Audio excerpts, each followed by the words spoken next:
So welcome to Minibikin Ain't Eazy. This is the very first episode of it, and we're just going to chit-chat about why we love mini bikes. We're going to have up-to-date products, race events. The start of GoPowerSports. Yeah, for how sure. it all happened to be. Yeah, so I'd imagine this podcast a little bit of everything, but definitely mini bike and go-kart related. Yes. Oh, yes. All right. I mean, that's what we do. So I'm Dr. Merlin. This is... I'm Taylor at GoPowerSports. Have you seen from all the mini bike videos that we do? Oh my goodness. Yeah, there's a lot. And I'm Jason, and... Okay. So, how did it start? All right, how did what start? Mini bikes or GoPowerSports? GoPowerSports. So it was my grandpa. Mm-hmm. He bought his first go-kart track in 1962, right? That's how we got the 60-year anniversary. Mm-hmm. He bought his first go-kart track in 1962. It was a pretty cool spot. It was right across the street from the Fort Worth Zoo. That's kind of where it all started. I mean, it was 1962. Crazy times, man. They had a go-kart track. They had a mini bike track that they ran the Honda 50s on. You had to explain this. Were there two different tracks, or did the go-kart There were two track... different tracks. So you had a mini bike track, which is concrete, which he bought. And then he brought in a tractor and built a mini bike track that had like whoops and little jumps and stuff that they would run Honda mini trails on. Okay. Mini Trail 50s, the hardtails, the first ones. He brought in, man, I think he brought in 20 bikes from Japan. He actually ordered them from Japan, brought them in, and man, it's just something you can't even do today. Like, you can't rent out a mini bike and have somebody ride it without insane insurance. Yeah, now you can put a Right. seatbelt on there, and it's only two wheels. and- Yeah. So the first rides, I think it was 25 cents to ride a go-kart, 25 cents to hop on a mini bike and go ride it around this trail. Like, how crazy would that be? It would be dope to bring that back. We should try. All right. I don't know if that would ever work. But it was just cool. I mean, you could show up to this go-kart track, you could ride a go-kart, you could ride a mini bike. How cool is that? It's amazing that it's still standing today, the go-kart portion of it. That's just nuts that it's still around. Yes. So that track in the 60s, he sold it. He bought a piece of property further north up University that we built our current track on. And it's still basically the same layout. That's still how it is today. It's still the same track. We've repaved it probably 3-4 times since then. But it's still the same thing, man. So it was your grandpa, and then he had 11 kids. Then they started running the track. Yep. And then it wasn't until 1988? Was it 88 or 89 when your dad and my dad came together? Because my dad was in the Air Force. He was in the Air Fort Force. Worth. Yep. And he said that he had to get diaper money for me. So he picked up a second job at the go-kart track. And he was about to re-enlist. And your dad, Tim, said, hey, you want to go in and buy Grandpa out? Yeah. So back then, military didn't make hardly any money. So obviously he had to get a second job just to support you coming in. Yeah, it was crazy. My grandpa was prior Air Force as well. So he loved to hire Air Force guys from that local base. He hired, I think, the track manager at the time. Man, I can't remember his name. But he was prior Air Force. The two track attendants were prior Air Force. And then he hired Dave Merrill, who's your dad.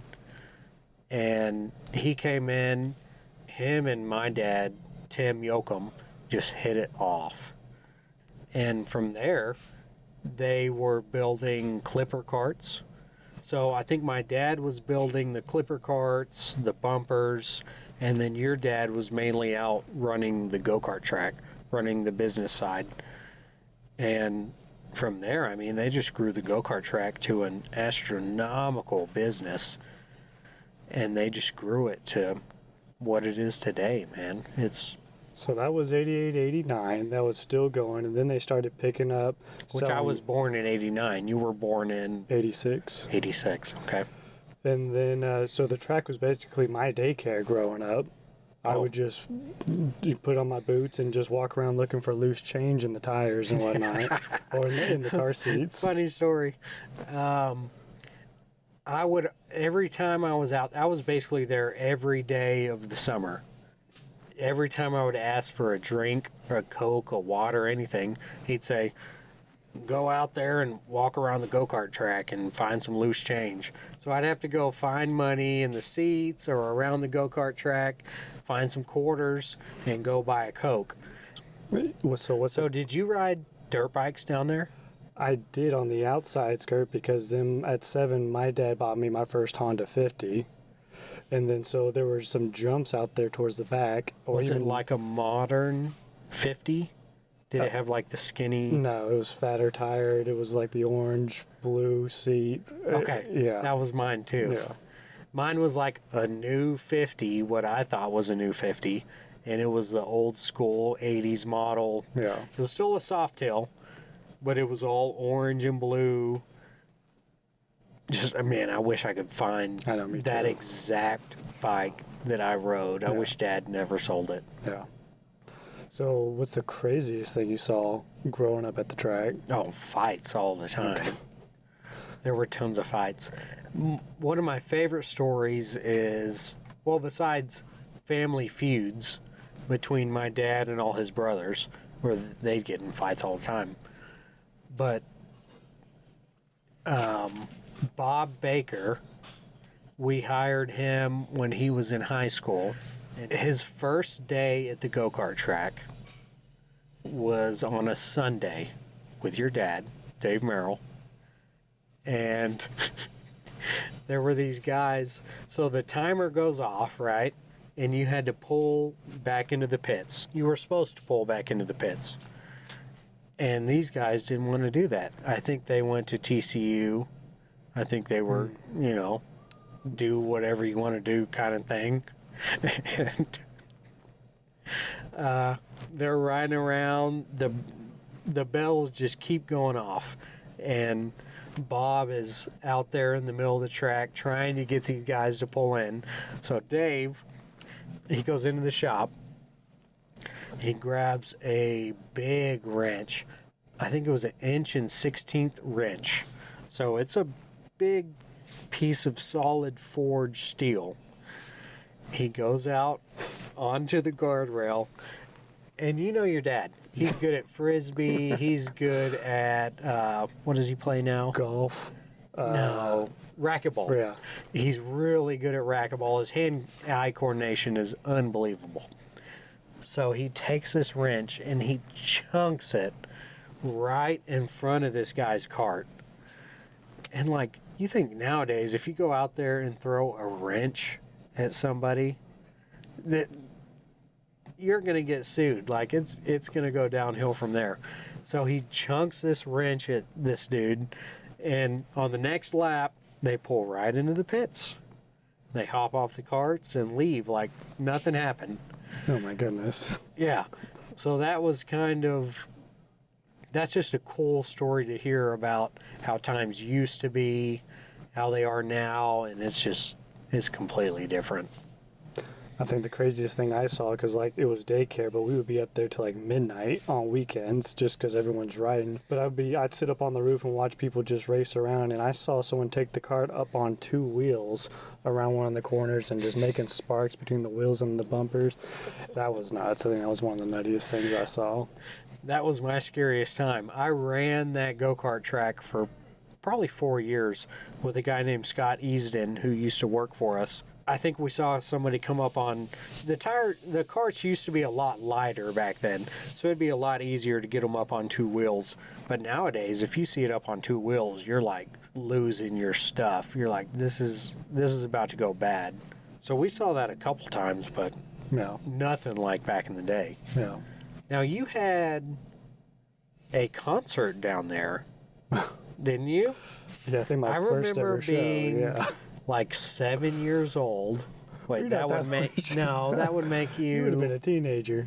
No, I was not I a think teenager. I could at least drive. I think I would have been 16 at least. Okay, so I was 12 years old, going to the go-kart track, and we used to have a big tent sale that we did Every around Christmas time, yeah. right? And that's where we would run our big Christmas special. This was with all man go-karts. Yeah. So we had this big tent. That's where we built all the Mancos. We had a big tent sale. And I remember one time going down there at night and who was performing there for a concert. My very first show was in that tent, and we had like 3 or 4 other bands, and oh my goodness, just was like a bunch of yelling- screamo. just a bunch of yelling in a tent. Oh man, I thought that was awesome because that was like my first experience to what I thought was a big time concert. I really thought it was, man. I was 12 years old. Yeah. I show up to our go-kart track, and there's this band playing this awesome rock music with some screamo music. And man, I thought that was awesome. There was a band out there that had a trash bag of bagels, and they would throw bagels out into the crowd like that was their thing. I don't remember Okay. that at all. Tell us why? I don't know. They were called the couch potatoes, but they just had the dude worked at I a just bagel remember shop. you. Yeah. I just remember thinking, oh, Jason's up there playing drums, right? Yeah. And thinking, man, this is sweet. Yeah. He's like a rock star Yeah, up there. It was a good time. But anyways, we'll push it forward. So GoPowerSports, I think, finally comes around in 2008 when basically the housing market, everything crashed. That's scary times. Our slogan is "We sell fun," but when there's no money to be had, there was nothing being sold. So we were like, "Wow, we have a sweet job. We play in toys, but when there's a recession, no one's spending money on toys," and it really hurt for a while. So then my dad said, "Well, why don't we do an online business just selling parts and see how that goes?" So he goes out to China. He starts bringing in all these parts, gets a makeshift website, and he calls it GoPowerSports. Yeah, as good as it can be in the 90s. Yeah. And I was like, what a corny name. Like, out of everything, GoPowerSports? So that was 2010 maybe then. Yeah. And then they bought the building, the GoPowerSports studio that we're at now. They basically had that land because they thought Walmart was going to buy them out, which never happened. So they just I had forgot about that. They had 2 locations, and the Go Power studio was just empty land with an empty building with rats running everywhere. And so they said, you know what, let's just dump money into it because we're already wasting money on just empty land. Let's just do some kind of business out of it. It started from like 4 or 5 people to where it was like the showroom and the warehouse, and then we grew.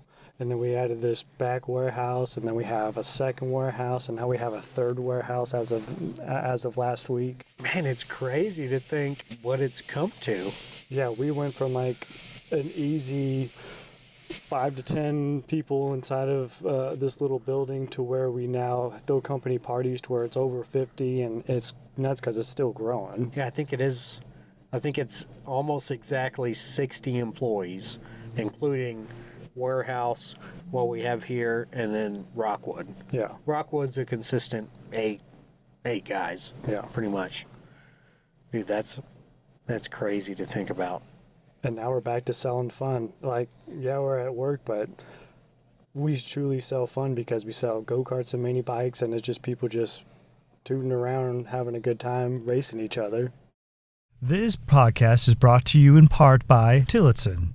Are you looking for a little more power between your legs? Then look no further than the Tillotson 212 engine. Available in both pull start and electric start versions, the Tillotson 212 engine will help you reach your full potential. Out of the box, this engine produces more than 9+ horsepower and is durable enough to reach up to 10,000 RPMs. I put this engine on my mini bike, and it easily pulled me over treacherous mountains and rocky terrain. There's no other engine that we trust more than the Tillotson engine. So what would you say you do here at GoPowerSports?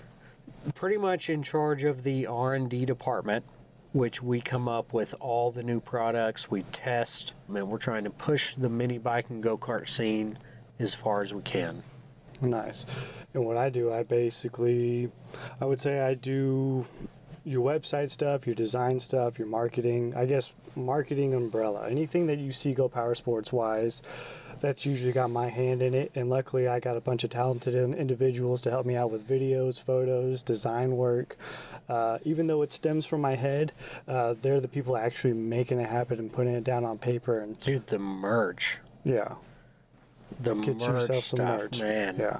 We used to have the corniest t-shirts in the world.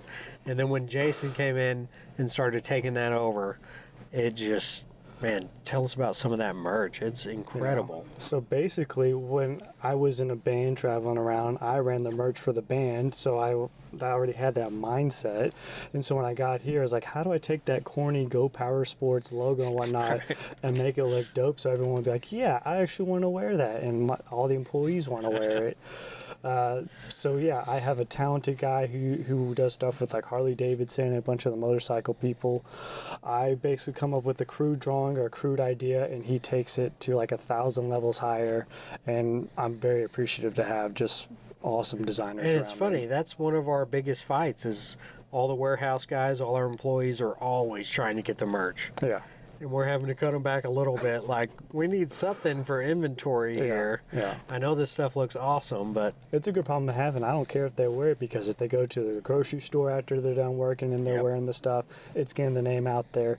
If it was me, I would give them all the GoPowerSports clothes that they want as long as they're wearing it, because they love it, they're representing, and that's what I want to see. dude, I saw a guy, you know where I live out in Springtown, which is like out in the country. It's an hour from here. I saw a guy pull up. I was at the gas station. I saw a guy pull up in his truck, and it had a big GoPowerSports sticker on the back. Nice. Like the original Yeah. piston wings that you Yeah. came up with. Yeah, I think that was all you, yeah. the original piston wing sticker. So he comes pulling up in that. I'm like, who is this guy? This has got to be somebody we work with. He gets out. He's got like a mullet, and I'm like, okay, that I've never seen that guy before. He starts walking towards the gas station, and then he's got the big Panther Fort Worth GoPowerSports long sleeve Oh, black nice. t-shirt on. Nice. I'm like, oh my goodness, I'm way out here, an hour and a half away from our shop. This dude's pulling up in a truck that I've never seen with a GoPowerSports sticker on it. Yeah. Then he's walking into the gas station. He's repping everywhere. That's it. That wouldn't happen without the awesome Yeah. designs that are going on. It's cool because I'll also look at the Instagram messages, and we'll get people from all over the world taking pictures of their stuff from wherever they're at and sending it in. I'm like, man, that's dope. It's slowly creeping out there. That's cool. To you, what's a mini bike, and what kind of culture would you say envelops around a mini bike? My basic set of mini bike rules is it has to be 10-inch wheel or less. It has to be a pull start motor and no gears. And that all started with a group that used to be huge in Texas, but one guy got in charge of it and kind of ruined the whole thing. We used to have this huge mini bike community in Texas where, man, there'd be 40, 50 racers at every single event. This was like every other week, and there'd be tons of racers there, and that kind of died off. But that's where we're really trying to pick it up. Our GPS 180, we got the idea from Gambler? basically the Gambler. Yeah. The Gambler 500. We went up to a race in Oregon, and we were just inspired, man. It just, how did that inspire you? I think it was just dope seeing that there were like hundreds of people there just to do this long race, and seeing that community of people just camping out. Like, mini bikes aren't expensive, so just about anyone and their kid can get into it, and it's just a good time. It doesn't feel like it's a professional thing or you have to have tons of money just to get in. You can pick up like $100 engine, throw it on an old frame, and you're a racer. Yep. And that's where I'm thinking, like, when I say GoPowerSports, like a race team, I think anyone who can just conjure up a small engine and put it on a frame, you can automatically race. You're part of the race team. So seeing all the people camp out, seeing people that were just like me having fun with it, and not spending thousands and thousands of dollars on it, but just going out there for a good time, just for the spirit of racing and spirit of being out there in the woods. I think that really meant a lot to me, just because that's how we were growing up. Yep.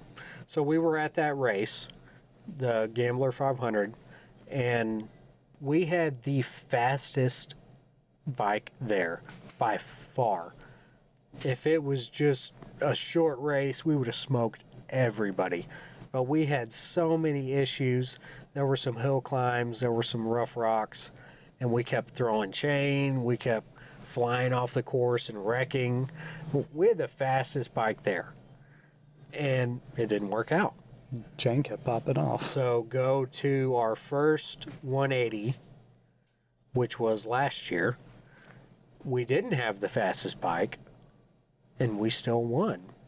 I think we took the knowledge we gained from the Gambler 500, I took that and put it into our mini bike. I spent, I think it was a solid month every day just working on that bike, test driving it, making sure everything was perfect. And we didn't have a single breakdown. That first GPS 180, our bike was perfect. We had to replace the air filter like 4 times. Yeah. But other than that, it was flying into the pit, switching riders, taking off. It was me and Russell Collins, and we didn't have a single issue with that bike, and that's why we won. We were not the fastest, but we built a bulletproof bike that it was consistent. And I think that fact really sets us apart from our competitors or other people selling mini bike stuff, is the fact that we're actually on the bikes and actually racing them and putting them in out every day. Because you have warehouse of people selling the same stuff, but they don't know what they need. They don't know how to tell the customer, hey, this works better than this. We actually have that experience that they're just warehouse people. Man, exactly. Our guys in the warehouse, we eat, sleep, and breathe mini bikes. Oh, yeah. Our guys in the showroom, they feed off of our energy. And now, Jesus has 2 mini bikes. Evan has countless mini bikes. We got Flacco building mini bikes for other people. Flacco was building mini bikes for other people. That's kind of how we met him. Yeah. He was coming in and building bikes off of our parts. And me and him just hit it off. We're building a drag bike right now for the Starbird car show. It's just the whole sales team, they love mini bikes, they love go-karts. And if they have something they don't know, they get with Evan, who's the old school guru, or they come over here and we talk about performance stuff. And then they go back, they help the customer out, and they know their stuff, and if they don't, they're not afraid to ask. Yeah. And it's all about the customer. Yeah. We help them out as much as we can. What a huge nerd. What a big old nerd. Man. Bet he didn't even go to the GPS 180. What a huge nerd. What a big old freaking nerd. Oh man, you make me sick. Has this happened to you? Are you a huge nerd who didn't go to the GPS 180? Or were you a Giga Chad who was too busy racing and brapping around the track and forgot to buy a shirt? Well, fret not, friends, because you too can get your very own GPS 180 commemorative t-shirt. These bad boys are available at www.GoPowerSports.com along with all of our other amazing merch.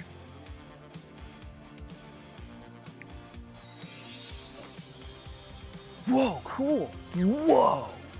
What an awesome shirt. I'm gonna go find someone else to take my parents' divorce out on. Thanks, GoPowerSports. Warning, will not make you less of a nerd. So why That's hard. Yeah, so why That's have mini hard. bikes endured the test of time? For you guys can just talk about why you love them too. For me, they're cheap and they don't take up that much room in a garage. My first word was basic. Yeah, it's basic, yeah. It's a motor, it's 2 tires, a drive system, and a frame.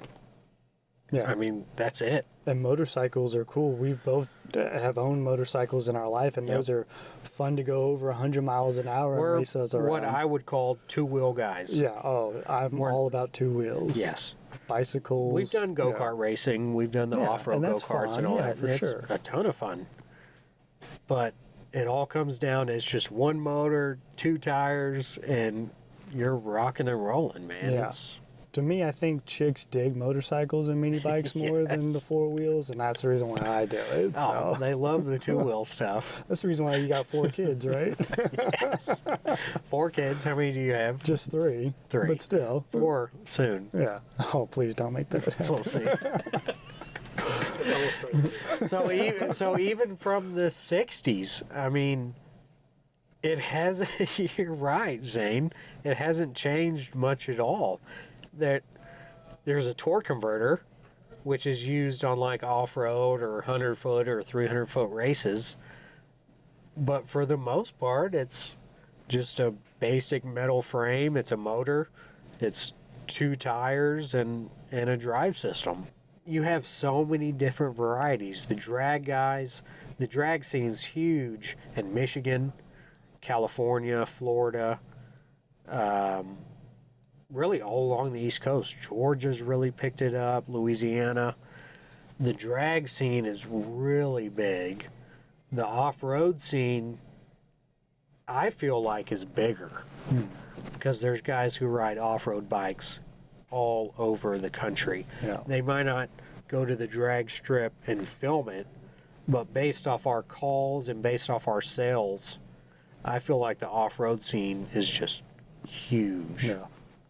I think one of the biggest inspirations I see is online when they're out like in Compton or anywhere and there's like 100 mini bikes, just hardtail, just very basic, just mobbing the streets. And I think that it is so cool. I know it's illegal, but just the fact that you have so many like-minded people just cruising around on these mini bikes, I love seeing that. I think that's so awesome to see. So why is mini biking illegal on most roads? Do you guys, I mean, is it just that like because of No blinkers, no tail light. Not really street legal tires. Yeah, definitely not street legal Like tires. these are basic, like the wheels aren't true. No, they're wobbling all over. They got makeshift welds. Yeah, Yeah. the Go Power wheels are awesome. Yeah. They literally, the Go Power wheels run perfectly true. We got a lot of guys in Compton actually switching their wheels over to the Go Power wheels. We checked them on our lathe and they're like, I'm so glad you said that, Bernie. They are literally perfect. They were less than half of a thousandth out of line, which is 0.0005. They were less than that out of true. Yeah. I mean, they're literally perfect. And hopefully that's going to make this a lot safer. We're going to be able to run in a straight line a lot faster. Yeah. I think these are going to take it to the next level. Yeah. So what do you guys like riding more? Like, what do you prefer riding streetwise, or do you guys prefer getting out into the backwoods and messing around? I like the off-road. Well, for me, I don't think anyone who's really into it just has one mini bike. So I'll have a street bike and I'll have an off-road bike. And then soon I'm going to be asking you for a drag bike. So I like going off-road because I love the adventure. I love the fact that you can just throw on a backpack, put some lunch in there, and camera and drone, and I can go anywhere up and down a mountain. I can go around the ranch. I guess I also like off-roading as well. Yeah. Yeah, I'd say I think that's definitely my favorite. I live out in the country, and we have a lot of like CR roads, county roads, where I can ride for miles without seeing a cop, without having any Not sort that you of would ever do that. stopping at Disclaimer. all. But riding around those roads is fun. I mean, you're cruising, you're going fast. I get up to 60, 70. Yeah, that's cool. But when you're cruising around, especially at our ranch, when you're making your own path, especially this time of year, it's fall, all the leaves are down, you can just take off down some game roads, down some game trails. We have a lot of hogs at our property, so they wear in a lot of trails. And when you take off just down one of those trails trying to find where they bed or whatever, that's my funnest time when you're out exploring nature. Exploring. I love the adventure, yeah. So Colorado, Yeah. when we went there, we went down that big trail. Yeah. And we didn't know if we could do it, and that's what made me want to do it even more, because Yes. it wasn't meant for mini bikes. That was inspirational. Yeah. And we killed it. Even I killed it. And if I can do you it. killed it the most. I think I built you a perfect bike. Oh, and I still have it downstairs. I can't wait to do it again for real. That thing was sweet. So that was an MB200, Tillotson 212, Yeah. hot 265 cam. We ran a big gear ratio on it. I think it was a 60 tooth and a 10 tooth. And Big that meaty thing, tires, yeah. it will literally climb anything you want it to. Yeah, I couldn't do that in a go-kart, but with the mini bike, they're so skinny, you have a shot at just about anything. Yep. How do you guys bring your passion for this? Because like now that you guys are talking about mini bikes, your eyes are lighting up. You guys, I like, can't wait to do it again. yeah, it's like We love the mini bike stuff. you love the mini bike stuff. How do you bring that passion when you show up to work every day? Like how do you bring that passion into your lives? How do you bring that passion into work? For you, I don't know. That if I was to have your job, I don't know if I could do it. Man, I love my job too. I know it drives you. But for me, it's literally testing and developing this stuff every day. I think about guys riding up and down the mountains. I think about guys racing these around a circle track, the drag guys. That's what drives me. Just constant pushing the game further and further and further, making the parts that hardly anybody could get accessible to everybody, so that anybody can go out, have a awesome suspension, Yeah. have a premium front end, Yeah. which is about to release next week, hopefully. Yeah. That's what pushes me. What pushes me is that culture and that lifestyle. Since we love doing it so much, I feel like it's my job to show everyone who isn't in the shop that you guys are missing out on something in life, something cheap. If you want to go explore somewhere, even if you're in a city or country, or if you're on the other side of the world, I want to show you how awesome my life is through these mini bikes. So I try to make it look as enticing as possible, because I honestly think it's one of the coolest things you can do, and anyone can do it. Yeah, I mean, we come up with the stuff down in R&D, Yeah. but if it wasn't for you and all the media guys, nobody would know about it. Yeah, they need to know. So we develop the stuff, we push it, we test it, we take it out to the GPS ranch. We literally put it through. I mean, I don't think you could get a harder place to ride Yeah. in Texas than the GPS ranch. Yeah. I mean, it is hardcore. I mean, you can see it. There were 60, 70 bikes that started that race. And only how many finished? 15, Yeah. maybe? Maybe. 10 finished with flying colors. Yeah. I think 15 maybe stumbled, rolled across the finish line. Yeah, with bruises and broken collarbones. Yeah. But if it wasn't for the media guys, I mean, nobody would know about that Yeah. stuff. So No. I appreciate you I appreciate and you. everything you do. I need you to make the stuff so that I can then show it off. I love you.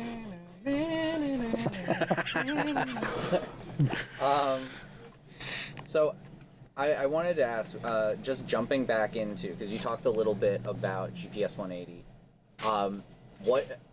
what differences did you see in the event between years 1 and year 2? Year 1 was like a test year. I look at it as we had it at a different location, which is now currently closed, which was the main reason that we switched it to our GPS ranch. Man, this was all just divine intervention. Yeah.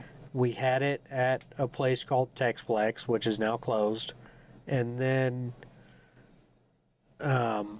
we bought the ranch without even knowing that we wanted to do the GPS 180. We just wanted to shoot hogs. Yeah, we wanted to shoot hogs. We wanted a place to hunt, to test and ride mini bikes. Yeah. And then we were going to set up the second GPS 180. And we called that place to schedule the dates. Mm-hmm. And they said, oh, we sold. We can't host it here anymore. The company that built it, I think, is just building a bunch of houses and stuff on it. Yeah. So, I mean, by the act of God, we had that ranch. We were able to transfer that race to the ranch. And turns out it was a great choice. I mean, the first race was okay. I mean, it was fast-paced. It was really smooth. It was like a really prepped dirt bike track. Yeah. Just super smooth. But this, I think the second GPS 180, how do you feel about the track? I feel like it tested your durability and endurance 1,000 times more. The rider and the bike. Oh, for sure, yeah. There were times when people said, I don't think I can make it one lap. Like, people were scared of it, but it's awesome that once they got through it and realized that they can make it, their mini bike can make it, their confidence seemed to grow. So it just helped, the ranch helped them see another side that people didn't think that they had. I don't think this is on video at all. I was so impressed with everybody that showed up. Oh, yeah. When we were making this track, we kept going back and forth. Should we leave it this hard? Should we leave that huge hill climb? Should we leave that crazy downhole pucker up buttercup? I couldn't believe how many people could actually do a lap. Yeah. We were worried that people weren't even going to be able to finish one lap. Yeah. And they charged right up that hill. Now, the first lap was pretty cool because there were 50 mini bikes on that hill at the same time. So people are stumbling around, falling off their bikes, having to push it up. Yeah. But I was super impressed. Yeah. We can ride. Yeah. We can ride off-road. We can climb hills. I wasn't sure if everybody showing up to the race was going to be able to climb this stuff. Yeah. And, man, they did it with flying colors. Yeah, they did awesome. They're going to be even better next year. I hope so. Yeah. I hope more than 10, 15 bikes finish the race. Yeah. So, We'll see. what would you like to see in the race next year? Are you going to introduce any new elements, or do you want to what? Like, what So would you I like to think see with it? I think the track is pretty much going to be the same. It's going to have all the same obstacles. I mean, that's why we went back and forth. This was the hardest stuff that we could throw out them from our ranch. It was the hardest hill climbs, the hardest downhills. It was radical. It was rocky. I mean, ask anybody that was there. There was some gnarly wrecks. There were rocks getting thrown all over the place. If you had a clutch, you could not run this race. Legitimately, you can't run this race with just a centrifugal clutch. Yeah. If you run it through a jack shaft and run your gearing right, you could maybe do 5 or 10 laps, but that'd be going slow. I was going to say, I know as someone who was going around and filming everyone's thing at the end was like, this was an amazing course. It was tough. It tested me. The one thing they were saying is they wanted a straightaway. They wanted more straightaways so that they could let loose a little bit. There was some sort of straightaway. Yeah. We just a wanted to little. keep it super rough on this first one. Basically, the only thing we're going to change for next year is there's one windy section, basically where you're going through all the hog trails, where you start going uphill, and then we cut off towards the power line, and you run down that whole power line strip. We're going to take it up further, and we're gonna cut trails all through the trees. We just bought a new bulldozer, so we're gonna cut a trail through that whole tree line up there. I want to add maybe 2 miles Nice. up at the very top of the property, Yeah. and then you're gonna come back downhill down the power line. But I like that. there's definitely spots we can add a straightaway. For sure. We were so worried about straightaways is where people can get really hurt. If you're opening these, man, that was the coolest thing I thought. Like the first Gambler that we went to, almost every bike there was stock. Mm-hmm. There was like a bunch of stage 1 kits and maybe a cam or two. But there were so many 225s. There was so many fully built 212s. Mm-hmm. I think they are begging for a straightaway. We'll make one. If it was me, and this might be tough, as a camera guy, I would love to have a jump in there so I can get some money shots, because Isaac from Cars and Cameras loves to send it, and I love seeing people just fly and just seeing them fly. I think he got the most air. Yeah. For sure. Yeah. Isaac. He did. He had that premium front end on his bike, and he was just sending it up that backside, man. I gotta show you the footage of Mason getting a ton of air and coming back down to earth pretty darn hard. Heck yes.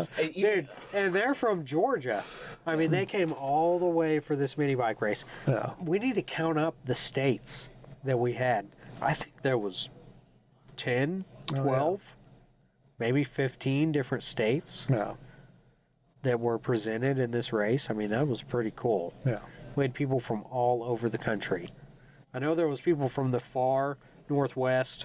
There was people all over the East Coast. I mean, this was pretty sweet. Pennsylvania was... Yes. Yeah, but as I far mean, as that's... east, I've heard. Yeah. That's far. And there were dudes from Oregon. Yeah.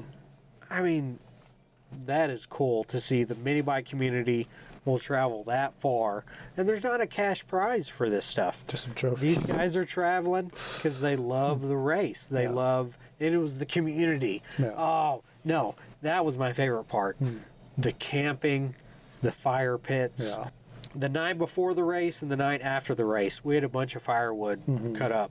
I was running firewood around to all the different campsites, making sure everybody was warm. Yeah. We had a big bonfire going the night after the race. I mean, that was the coolest part to me. This was a full weekend event. Yeah. It was guys from all over the country, all walks of life, all races. It was just everybody coming together for a full weekend of shenanigans. It was just everybody coming together. Let's talk about your mini bike. Let's chill. Let's hang out. We're going to camp. There was tent camping. There was RVs. There was school buses. Yeah. I mean, it was so cool. I was impressed that Santa Claus took a weekend off to come hang out with us that weekend. Santa was there. You know, Santa ate it on the big hill climb, right? Oh, yeah. I think he was on was that like an electric bicycle or something? He was on a bicycle that one of the elves made. He didn't make it. That was your dad's favorite part. Yeah, seeing him Watching eat it, him. a red blob come He down almost the hill. got to the top. Almost. But then he tumbled all the way down that Poor huge Santa. hill. Pulled that clip real quick. I think so. Our next event, we're actually closing down the shop. We're going to Daryl Starbird's Hot Rod and Custom Are Show. you going to be there? I will not be there. I'll be skiing. Yeah, no. You get back on what day? I'm out Wednesday through Sunday. Oh, okay. I know. I Play looked the at the tiny calendar and I thought violins. you were getting back Yeah. the day before. Yeah. Oh, but the Starbird Car Show, it's in Tulsa, Oklahoma. Oklahoma. Yeah. They say, well, I know for a fact, there's over 1,000 cars. It's one of the biggest indoor/outdoor car shows in the country. Yeah. They expect over 35,000 people. And what's cool is we're doing mini bike drags, which we're a sponsor of. We made banners. We're kind of sponsoring the whole event, trying to grow it to something bigger. But it's a mini bike drag race. It's 100 foot, which is different than what any of you guys in California, Florida do.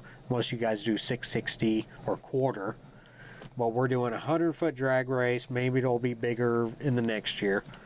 But there's the drag race, and then one of the cool things that I'm pumped about is we're doing a circle track on concrete, Yeah. which we don't do any of that down here in the South.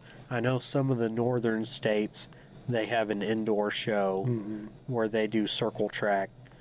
But for down here, I mean, that's cool. Yeah, that'd be a ton of fun. We've got an awesome bike. We've got the Megamoto 80 with our swing arm kit, front suspension. We've got the 10-inch billet wheels, which will be out. We're shooting for April. They should be here by April. Yeah. Is what I'm hearing. We're bringing in like 1,000 sets, so it's taken them a while to produce. And then we're doing the hubs, the spacers. It's going to be a complete bolt-on kit. Well, we've got that Megamoto 80. It's decked out.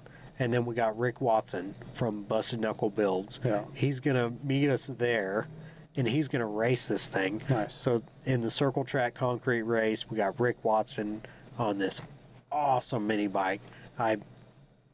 He's pedal to the metal. Yeah. He's going to win or he's going to crash. So that's going to be really cool seeing him do that. Then after that, we have the Pate Swap Meet out at Texas Motor Speedway, which is like April 17th through the 19th. And that's or 20. That's by far our most popular. Yeah. And that's basically one of the biggest swap meets in the South. In the country. In the country now? Nice. Where everyone just brings their stuff. And we'll have all of our YouTube guys come out there. We'll be out there with huge tents. We'll have food and whatnot. So that's always a good get together. Then after that, we'll be doing our own little... So Pate. Okay, Pate. It doesn't matter what kind of old school guy you are. If you like cars, trucks, mini bikes, dirt bikes, if you like Hondas, like Honda mini trails, you can find tons of Honda mini trails out there, which is really cool. 50s, 70s, 90s. There was this XR7, no, not XR. What bike was that?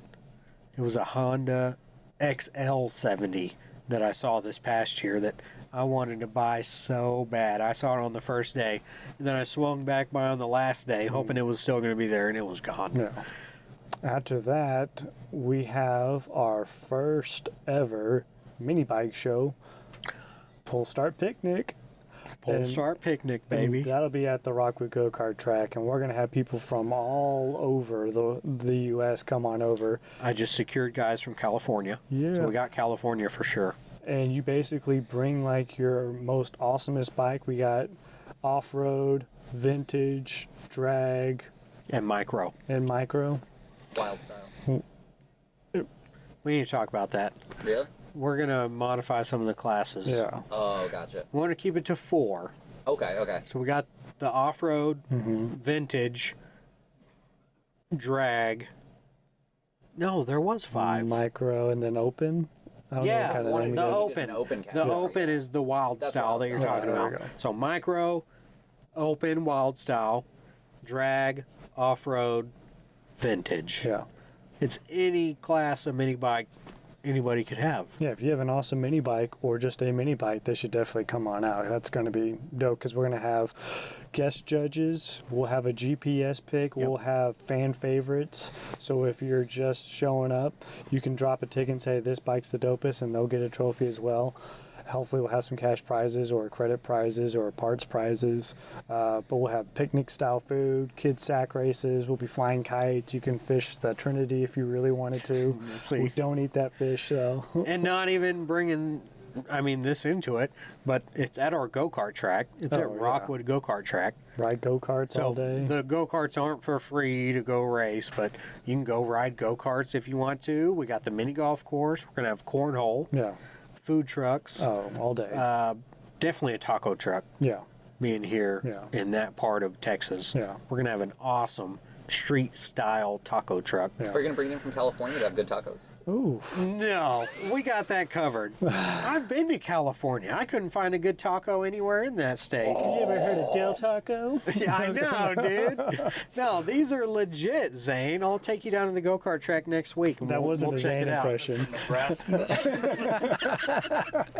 But it needs to be like fast-paced food. Yeah, tacos are quick. At our last one, man, there were people waiting for food for hours, those man. grilled cheeses? We want fast tacos.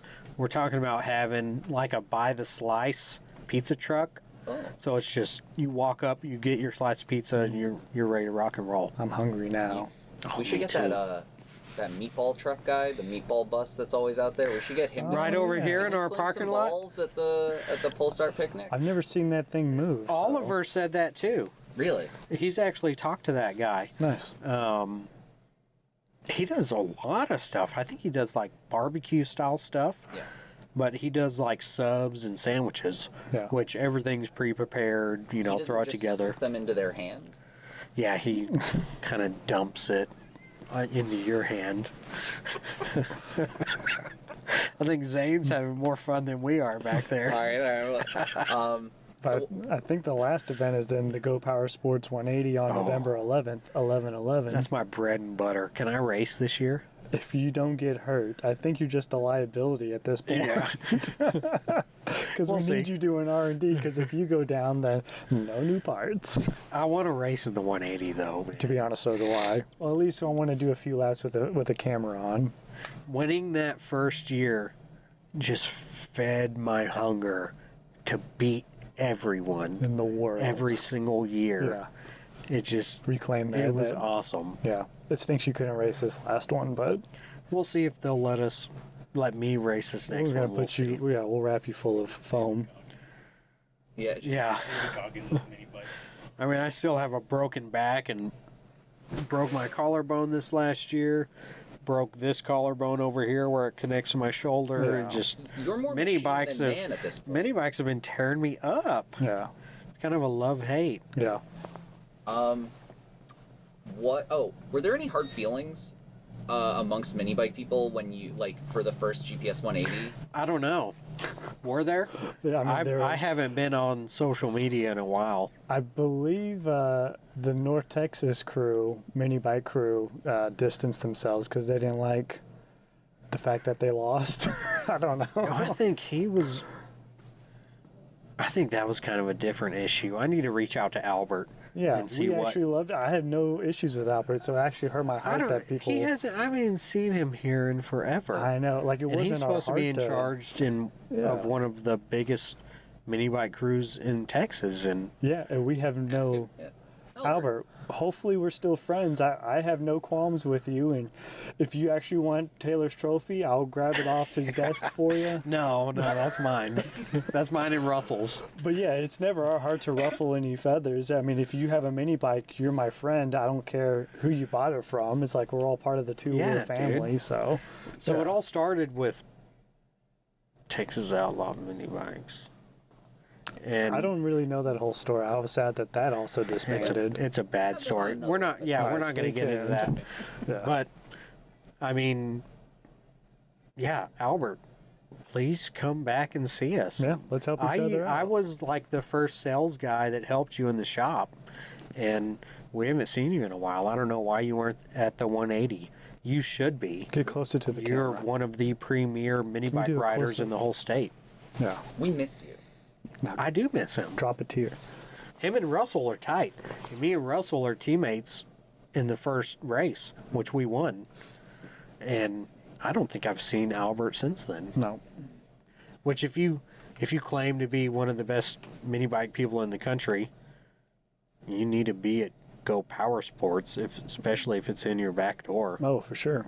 in your backyard. Yeah, Feel In like your you're back door. calling this guy out a little bit. Well, let's cut some of that out then. I know I like cut it. it out. He's not gonna watch it, especially You an never hour. know, man. It's gonna. No, I really do want him back at the shop. I don't know why Yeah. I've been asking Russell, like Russell Collins, premier mini bike racer in the state of Texas. Yeah, He's he got does the best sounds in the country for sure. And he's fast, man. Yeah, We won that first race for a reason. There was still 60 bikes there. But I've been asking him, why isn't Albert back at the shop? Blah, blah, blah. We want to hook up with NTA. Is it NTA? NTX. NTX. North Texas. That's North it. Texas. Yeah, Yeah. We want to hook up with him. We want to sponsor races. We want to give away prizes at his races, and yeah. we're waiting. Cool. Cool. What other products? What are the products that we have coming out, or what products are available now on the website, and which ones are going to be coming out soon? Man, there's so many products every week. The drag Especially bars. now, yeah. All the Coleman parts there, because we just bought Yeah. like 25,000 square feet of Coleman parts. That's the reason why we had to buy a third warehouse, just to house all these Coleman parts coming in. So if you're looking for a Coleman deal, I'm about to have everything slashed We're down as wheeling cheap. and dealing on Coleman parts, man. 2023 is the year of cheap Coleman parts. Yeah. So we love Coleman. We love Coleman mini bikes. Dave and Tim are really tight with the owner of Coleman Yeah. and the managers. Yeah. I think they met 2 or 3 different managers at Coleman this past trip that they took. We love them. We have tons of Coleman parts. Was it 25,000 or was it more? I know that we had to buy a 25,000 square foot area just to house the stuff in and then stack it up to the And ceiling. it's 20-foot tall Yeah. ceilings. Yeah. I mean, we're double and triple stacking this stuff. Yeah. It's pretty crazy. So keep an eye on the website. Jason is bundling that stuff, packaging it. We got crazy deals on all that Coleman stuff coming. Yeah. And then the premium or the premium front end. Premium front end. To be honest, we're waiting on neck bearings. We had a ton of them. We sold out. And we're having more aired in, but it's just a matter of time. As soon as those neck bearings hit the States, they're going to be online. Yeah. And this is Cars and Cameras was running it. We've been testing this. We were running the premium front end shocks at the first Gambler. Yeah. I mean, we've been testing these shocks and these triples for a long Couple time. years. Yeah. Oh man, yeah, at least. Yeah. I think 3 or 4 years. And finally, we found a good maker to make the shocks. We got the triples perfect, just the way we want them. They're kind of oversized, but it's what we wanted. We wanted them to be huge and bulky, and we wanted them to stand out on the front of these mini bikes. And it's a huge front brake. It's an 8-inch disc, where most bikes come with like a 4-inch, 5-inch disc. Like, this thing is built for performance. Tons of travel, heavy duty, crazy braking power. Yeah. I mean, Ike was jumping the heck out of that thing at the 180. Yeah. And he didn't bottom it out once. No. Then we got billet parts coming in, like billet heads and whatnot. I'm Billet pretty stoked heads. about that. We More got the performance billet parts. intakes to go with those heads. We have billet risers, Yeah. 2 different heights Yeah. that are on their way. What else, man? There's tons of stuff. There's a drift track front end kit, but I don't know if we really do too much with that. Yeah, the drift track front end. I think we're definitely going to do a video Yeah. on it. But it's a sweet front end kit. It's heavy duty forks, 26-inch nice fat billet tire. triples, 26-inch real fat tire. Yeah. Definitely worth the money Yeah. on that. Yeah. This is something you can bolt up to the front of your drift trike, build the rest of the frame. It's ready to rock and roll. What do you think about doing the drift trike front end and then like an axle kit to go with it? If Could we that do like a helps, yeah. complete drift trike minus the frame? Yeah, I think we can definitely do that.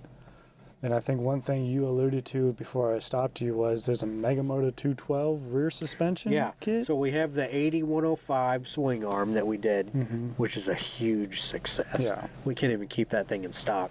Yeah. And that's actually how I broke my collarbone. Yeah. That thing allows you to go so fast. Bernie was there. I mean, I was flying. I was in first place by, man, I don't even know how much, but we were dominating that race. And simply because of that bike. I'm not the greatest rider in the world. That bike was just so smooth, and the geometry handled so well that it was just a beast. So from there, we're doing the Megamoto 212 swing Nice. arm, which is going to be all bolt-on again. We're going to cut off pretty much the whole rear of the frame, which that's the only thing you're going to need to be able to do. If you have a grinding and a grinding wheel, a grinder and a grinding wheel, or a hacksaw, you can make this kit work Yeah. with a couple wrenches. Nice. That's all the details I can give so far. We want to keep it kind of down low. Yeah, for real. So, so I guess then that's episode 1 in the bag. If you guys want to do a sign off. All right, that's episode 1 in the bag. I want to thank my guest Taylor for showing up today. Just kidding. My mini bike partner in crime. This has been the Minibikin Ain't Eazy podcast, episode 1. It ain't easy. I got the shirt on. Do you? Do you actually have the shirt on? Yeah. Oh, we were wondering who has the shirt. Oh, nice. Now they can't see it. Your thingy's in the way, and your sweater's still covering it. No, take the shirt off and then wave it like a the shirt off. But this is by far my favorite shirt.